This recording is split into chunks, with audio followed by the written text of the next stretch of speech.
Well, hello, winter has arrived. Today, some of the demons have risen, but they're still there, but I'm out, which is a good thing. And if you're struggling, I can't emphasize just how important it is to get out.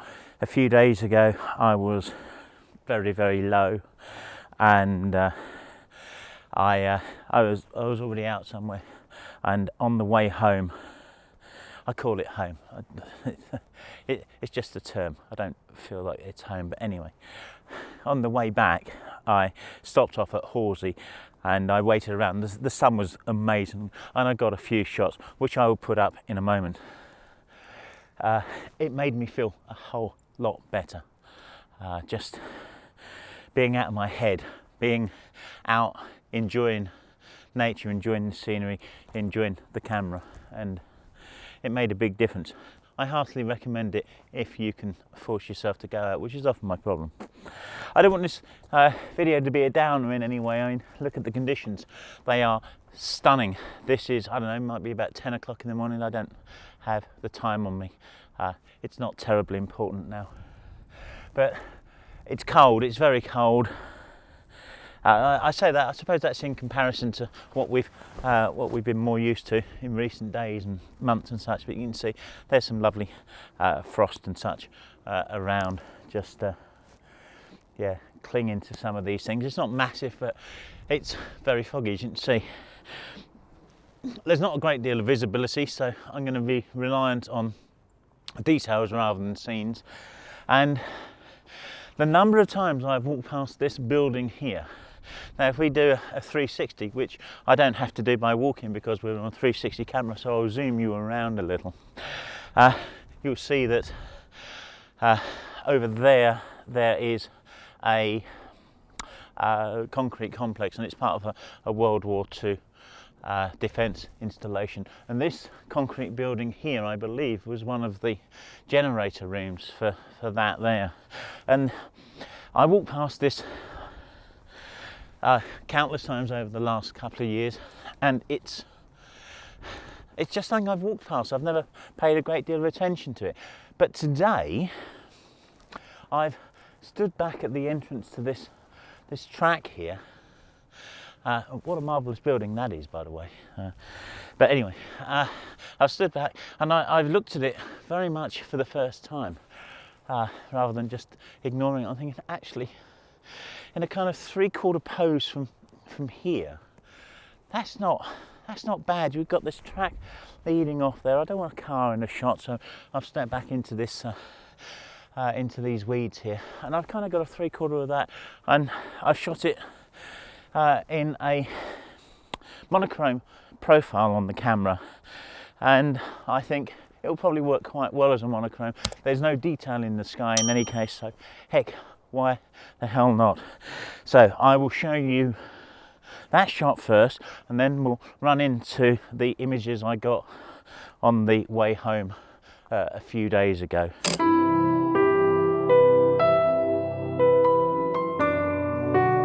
So this is the shot I got on my way home the other day. Gorgeous, gorgeous sunlight. But it wasn't shot with mono in mind, so here's the colour version. I think both stand up equally well. Let me know your thoughts.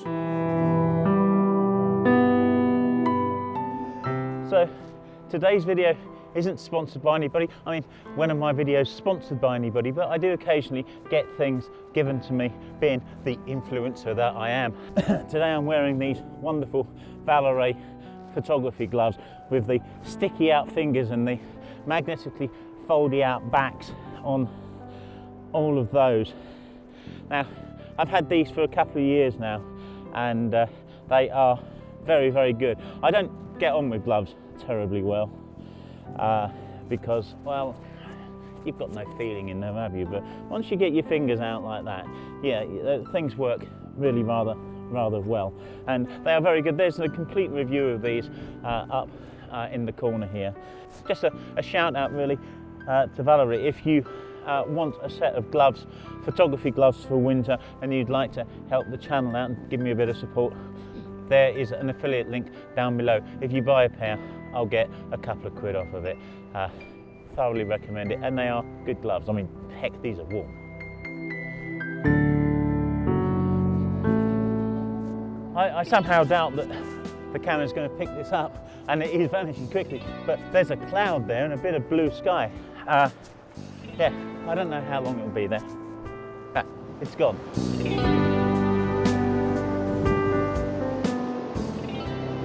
So of course, one of the problems of this time of year and outdoor filming on your own is these globules of, I don't know, human moisture that appear on the end of your nose. And I'm going to apologise early on in this video for what's likely to be an inordinate amount of sniffing going on, because I fear if I don't do something about this, if I don't do something about this, then I'm going to have icicles. Now this here is a really sorry sight, and it's actually quite worrying. In one of the recent videos, if I can remember, I'll put a link to it up top. I've walked along this section behind these sea defences here, and forever, largely, back here, the sand level has been up to kind of here, perhaps. Yeah, it varies a little bit, but a couple of weeks ago I was walking through here, and there was a big kind of ravine where the sea had come through these defences and just ripped the sand out, and it had taken it back a couple of metres, and now, well, a couple of feet, metre or so in places and such, and big holes and such in it, and you can see actually now there's nothing left of it. The next time the sea comes through here, it's going to be eating this cliff. Brief pause there. The 360 camera ran out of juice. I obviously haven't charged it in a while. Anyway, the loss of this sand here is quite worrying, because next it's the cliff, and up there are houses. In actual fact, up there is where I live, and yeah, we've seen the village of Hemsby in Norfolk, which is from here, I don't know, 10-15 miles away. That has lost a road in the last week, and a number of houses being condemned there because they are just too close to what was the dunes, and now they're just too close to the North Sea. Anyway, that's not a great deal of photography talk, is it? But it's important to know how our coastline here in Norfolk is being eroded, and actually eroded really rather fast now, and no one's doing anything about it. One of the things that I spotted from where I just was talking to you a moment ago, and you probably even saw it in the background, was the way this seaweed root or grass or something, it's probably actually grass from back here looking at it, it's been dragged back by the waves. They've just gone and caught on here. I just particularly like the way it's kind of just sat there, and it's the colour contrast that's working well. Although again, I've shot it in black and white. It's just that the contrast between it being so bright and got some kind of grey tones in these concrete boulders in these revetments here, and yeah, the complete blandness of the sky. So what I've done is I've got a shot that sees this girder running off into the distance, going soft in focus. And what you can see over there, a couple of those upright girders have got some holes in it, so I've got those in the kind of background. I don't remember actually whether I've managed to pick up the groin marker over there, which has got the absolutely vital seagull sitting on top of it. But to me it's quite a nice black and white contrasty shot, and I hope you like it. I was attracted to this because of the textures and the tones. there's just such a broad range. I've got closest to the groin out here with the ubiquitous seagull, and I thought, well, if I'm in a black and white mood, and I am, well, I'm very much more in a black mood, let me assure you. Anyway, let's not get into that for the minute. I'm thinking, well, the sky, well, there's no sky, it's just grey fog, and I've got some foreground detail in the revetment, if that's the right word, the sea defences here, and these concrete blocks are all higgledy-piggledy through here, and I've got actually a really rather nice view through to the post and the seagull, and I'm thinking, well, heck, there's a shot there, but it's one that I've got to get absolutely kind of right, because the position of everything is critical. What I'm trying to do is use this foreground here, very much kind of in subdued darkness, but as a framing shape for everything above it, because everything, as I say, is higgledy-piggledy. And I'm trying to decide how much of that I kind of want. I can't get too low because I lose the groin running up to the groin marker, and it doesn't make sense. So I've got to be kind of this height, or possibly a little higher. No, I don't want to be higher, because then I get what is currently the current strand line, and that's not great. So I've got to find the right position, as you've always got to do in composition, only often we don't think about it enough before we press this shutter button.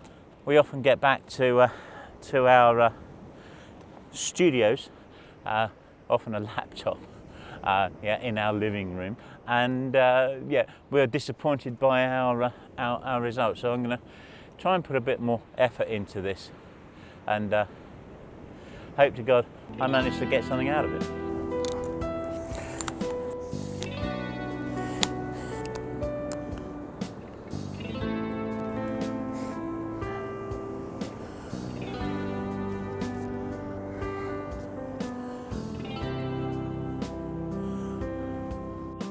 So I've decided that what I really want to do here is, well, what I want to do, I don't think I can. It just won't work. What I want to do is capture the horizontal girders running through here as straight lines in the shot, but I can't do that because I'm at an angle to the subject, being the groin marker and seagull. Because I'm at an angle to it, these things run at an angle through the shot, which is a shame, because by putting them there, I end up with a bit more context to the image. Helps tell the story a little better. But I think I'm just going to have to sacrifice it and just have the higgledy-piggledy of the concrete blocks in it. So, you know, everything's a compromise, isn't it? I mean, you can't rearrange these things. You know, each one probably weighs, half a ton, and I'm not feeling strong.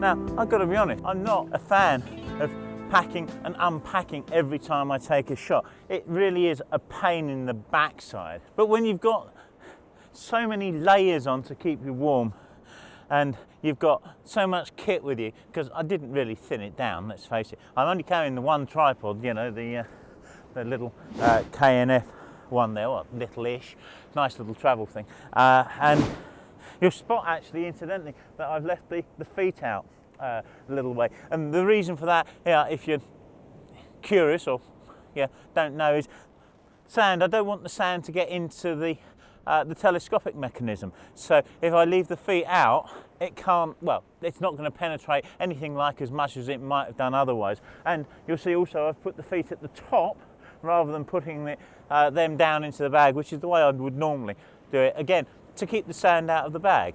I suppose, yeah, makes sense if you think about it. For this next shot, I got the idea when I was walking and scrambling over the sea defences here. It's very, very shaky over there, let me tell you. And actually, something really interesting as well. Just again, see how much material has been dragged out of this corner down here over the last few days.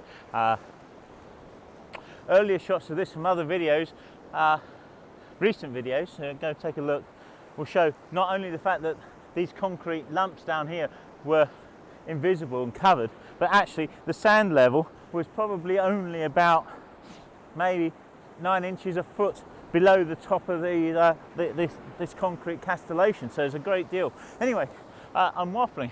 As I was scrabbling over here, there was a lady looking out over here, and I thought, actually it's really rather nice.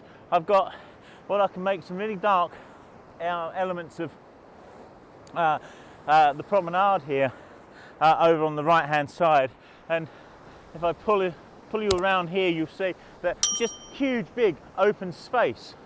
And if we talk about balance, image balance for a moment,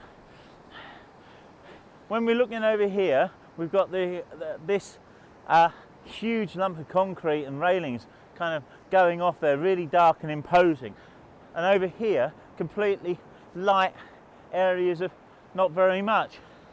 And you would say that arguably the image is a bit unbalanced with this huge dark thing over to the light here, and you may be slightly right, but you put a human figure somewhere in the big vast open space and that balances virtually anything. So it took me too long to scramble over all of the rocks and everything behind me.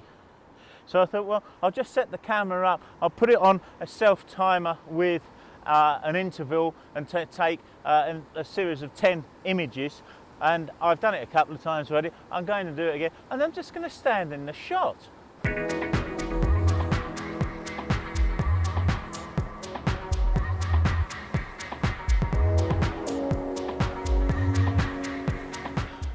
Obviously, it's rather difficult to just position myself in the right space with the right stance because I can't see what it looks like to the camera. So I've shot, I don't know, maybe 40, 50 different images there, and one of them's going to be all right, isn't it?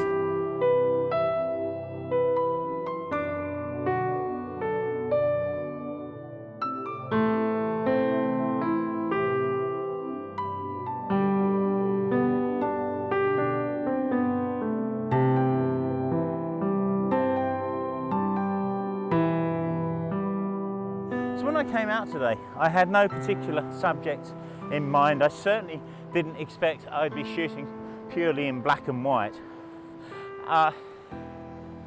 Sometimes it just seems that that's the right thing to do. A lot of people have got a phobia to black and white, and that's not just photographers. Some photographers hate black and white. I happen to love it, but I don't shoot it enough.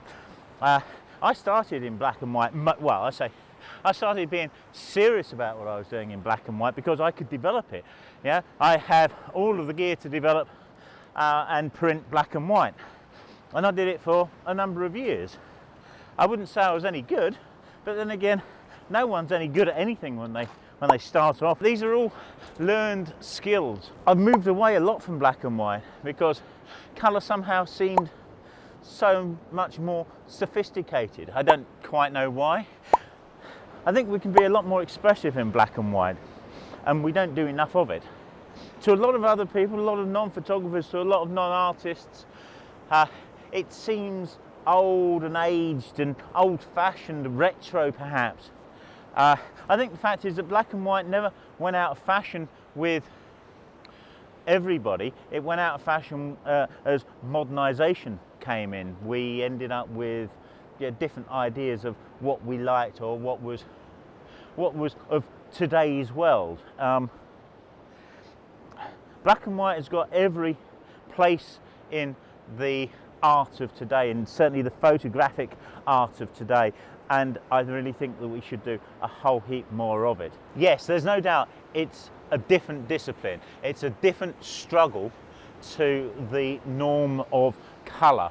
We have to look at things in a very different way. We're more reliant on shapes, we're far more reliant on contrast, or sometimes absolutely the lack of contrast. We work more with the greys rather than we do with the black and whites. But one of the things that we're told in every genre of photography, colour or black and white and such, is to generally have something that is pretty much solid black in the image and pretty much something that's solid white. It doesn't have to be something big, but we have to have that entire gamut of tones throughout it.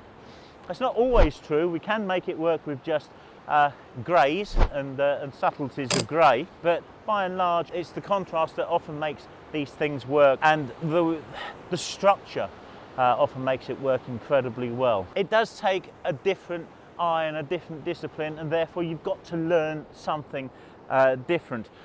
But I'm going to say something that is and should be apparent to every single one of us who come up these stairs, is that we absolutely have to keep learning things. We have to push ourselves out of comfort zones, whether it's in life or whether it's in just art and hobbies and whatever. If we don't and we just get stayed in doing the same things, one, we can become extremely bored, or two, we may never grow. If you want to see more videos of the beach, there's a couple appearing on screen here. But thank you very much for watching. I hope you've enjoyed it. Leave a comment, leave a like, all of that stuff. We'll see you next time.